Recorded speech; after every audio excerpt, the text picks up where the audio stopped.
So we're going to start with the temperament that is kind of called the artisan, okay? The action seeker. S, sensing data, and P, action oriented. So they're either, thinking or feeling, but P means that they are all about the data. And we've met these people. They're the policemen and the firefighters and the action-oriented entrepreneurs of our world. But we're going to study all four types, and starting with that one, by picturing what happens when they sit on a tack. Alrighty? Let's take a look at it. So when the SP sits on the tack, they don't see it. Boom! Oh man, who put this here? This is hilarious. What a great joke. You got me. You got me. What do I can play on this next? This is a really... I love it, man. What are they going to do next? Now let's take a look at this same scenario from the eyes of, the administrator, the guardians. These are the folks that are S also, sensing world, but they like closure. So their big thing is make a decision about it. So they're very big on predictability, on compliance, okay? And we love these folks. They're the bankers and the administrators and the contractors and a lot of our executives of the world because they put order to the world. But they're really big on maintaining the stability of tradition. Let's see what happens when they sit on a tack.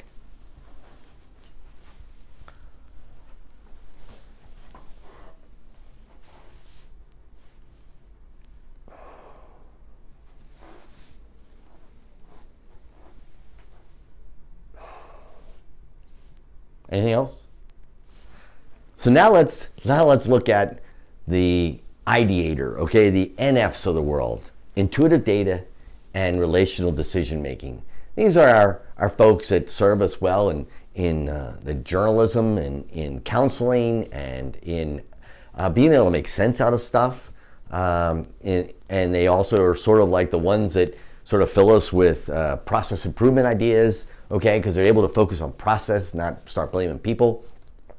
So let's take a look when, they have an interesting way of going about it also. By and large, they're always talking about things in stories. So let's see what happens when they sit on a tack, okay? Woo! Whoa! A pin. This reminds me of a time when I was really struggling and I needed to be sort of prodded into action, and this is a great metaphor for that. It really got me up and going, and maybe that's what we need in life is a few more times to sit on something that really gets us moving. What a great metaphor for life.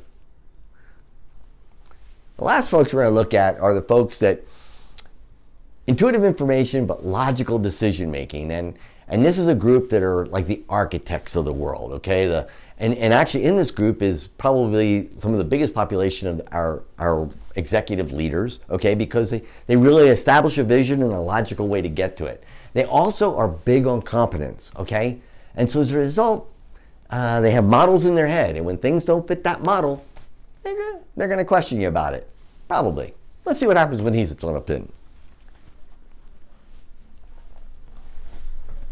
Whoa! Whoa!